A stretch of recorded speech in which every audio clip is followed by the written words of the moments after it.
जय श्री कृष्णा दोस्तों, मैं Pawan Singh Chauhan discovery YouTube channel Jaipur में आपका स्वागत करता हूं। दोस्तों, हमने आपके भाग 4 तक देख लिया था, डीपीएसपी तक। अब उसके बाद में एक बहुत ही प्यारा और छोटा सा टॉपिक है और अक्सर एग्जाम में से सवाल निकल के आता है इसमें से।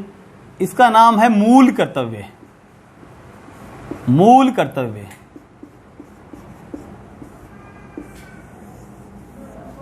पहली बात तो यह है कि मूल कर्तव्य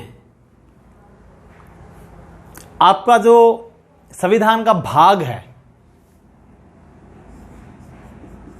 भाग कौन से में है? यह है 4th ए में। संविधान का जो भाग 4A है उसमें क्या दे रखे हैं? मूल कर्तव्य। भाई 4 में तो क्या है आपके? डीपीएसपी है। 3 में क्या थे आपके? मूल अधिकार।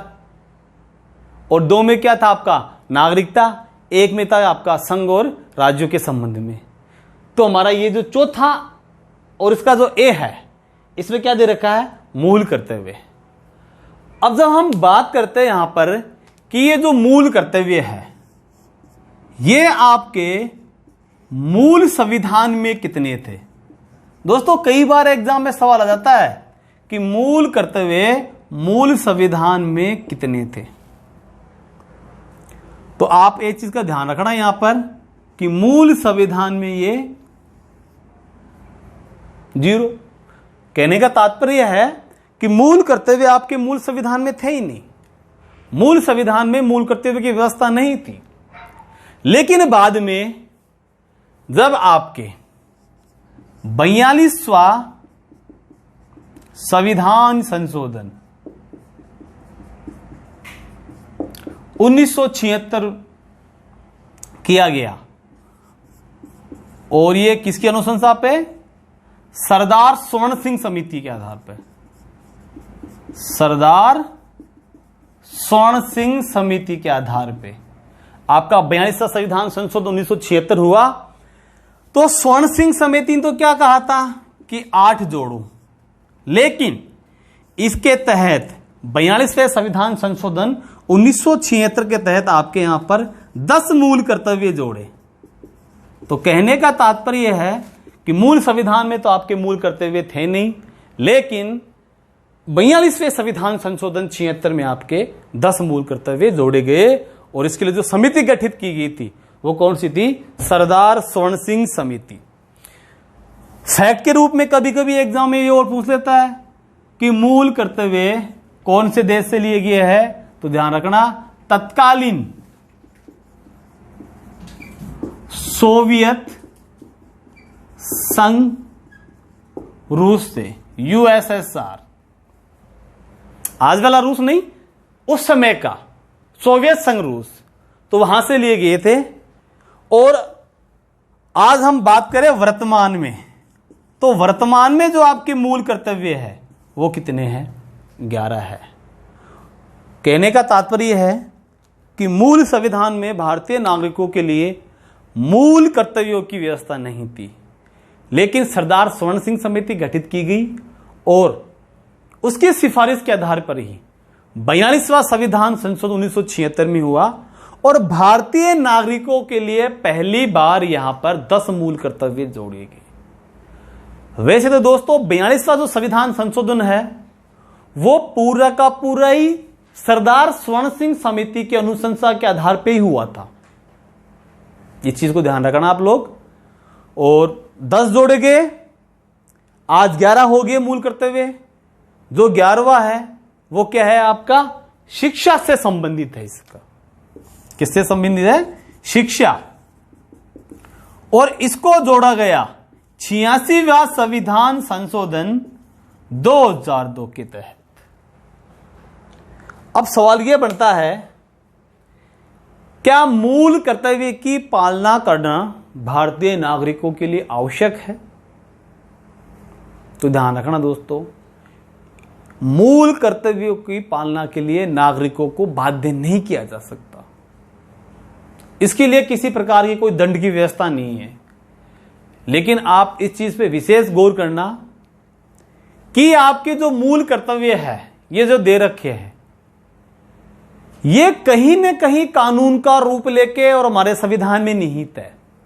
जैसे हम बात करें, आपके मूल कर्तव्य में एक कर्तव्य है कि हम वन्य जीवों के क्या करेंगे, संरक्षण करेंगे, वन्य जीवों का संरक्षण करेंगे। तो दोस्तों, वन्य जीव संरक्षण 1972 वाला जो अधिनियम है वो क्या कहता है कि अगर कोई वन्य जीवों का शिकार करता है तो उसके लिए क्या है, सजा का प्रावधान है। तो ऐसे बहुत सारे इसमें मामले हैं।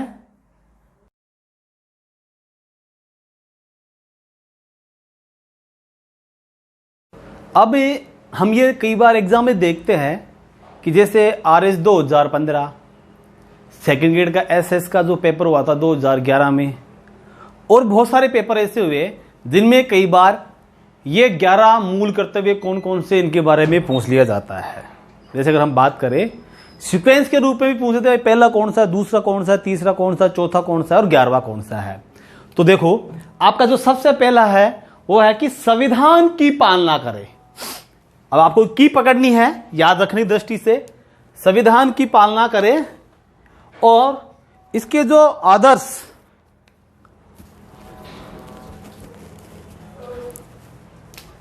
इसकी जो आदर्श संस्थाएं हैं, राष्ट्रगान, राष्ट्रध्वज, इनका सम्मान करें।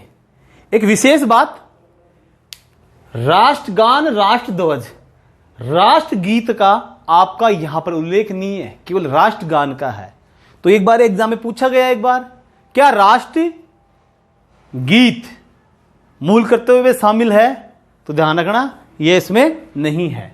दूसरा, आपका स्वतंत्रता आंदोलन को प्रेरित करने वाले आदर्शों को हृदय में संजोए रखे, ये इसका सेकंड हो गया। और थर्ड बड़ा इंपॉर्टेंट है कि देश के सभी नागरिकों को देश की एकता, अखंडता और संप्रभुता की रक्षा करें। इसके बाद में फोर्थ आपका देश की रक्षा करें तथा आह्वान किए जाने पर राष्ट्र की सेवा करें। राष्ट्र की सेवा करें। दोस्तों, जब हमने आपके मूल अधिकार पढ़े थे तो अनुच्छेद 23 में हमने पढ़ा था बेगार वाला, तो वहां पे हमने एक चीज कही थी कि राष्ट्र को अगर सेवा की जरूरत पड़े तो बिल्कुल वहां पर आपको नागरिकों की निःशुल्क सेवा ले सकता है। तो उसमें क्या है आपका, ये वहां पे भी आया हुआ है और आपका यहां पे मूल कर्तव्य में इसको डाल दिया। इसके बाद पांचवा है देश की समरसता व समान भातृत्व की भावना का विकास करें। भातृत्व की भावना, यह आपके प्रस्तावना में भी है भातृत्व, और यहां पे भी दे रखा है। एग्जाम में पूछा गया है कि आपका जो भातृत्व है, ये शब्द है कहां कहां है संविधान में, तो एक तो आपका मूल कर्तव्य में है, दूसरा आपका प्रस्तावना में है। साथ में ऐसी प्रथाओं का अंत करें जो महिलाओं के विरुद्ध है। अब महिलाओं के विरुद्ध कौन कौन सी प्रथाएं हैं, जैसे बहुत सारी प्रथाएं हैं हमारे यहां पर। लैंगिक असमानता, उनका शिक्षा के अंदर भी कि अब तो समानीकरण हो गया। बहुत सारे क्षेत्र ऐसे हैं जहां पे इन दोनों में विभेद था, तो ये कहा गया है कि उन सब का अंत करेंगे, ऐसी कुप्रथाओं का जो महिलाओं के विरुद्ध है। छठवां है देश में सामाजिक संस्कृति की गौरवशाली परंपरा को समझे। सातवां है पर्यावरण का संरक्षण करे और वन्य जीव, झील, नदियों का संरक्षण करे। जब हमने डीपीएसपी पढ़े थे तो आर्टिकल 48 के अंदर भी ये पढ़ा था हमने कि राज्य क्या करेगा, वन पर्यावरण की रक्षा करेगा, लेकिन यहां पे ये व्यक्ति के लिए भी दे रखा है। इसके बाद में आठवां है वैज्ञानिक दृष्टिकोण का विकास करे। कहने का तात्पर्य है कि तर्क की कसौटी पे चीजों को देखे, उसके बाद में ही उसको माने, अंधभक्त नहीं बने, यह है इसके अंदर। और नौवां है राष्ट्र की संपत्ति की रक्षा करे। 10वां है सभी अपने व्यक्तित्व और सामूहिक प्रयासों से उत्कृष्टता की ओर बढ़े। और आपका जो अंतिम है वो है आपका शिक्षा से संबंधित 11वां, जिसकी हमने चर्चा कर ली है कि आपका ये 86वां संविधान संशोधन 2002 के तहत इसको जोड़ा गया था। तो दोस्तों, ये हो गया आपका मूल कर्तव्य, और मुझे पूर्ण विश्वास है कि आपको काफी हद तक समझ में आया होगा।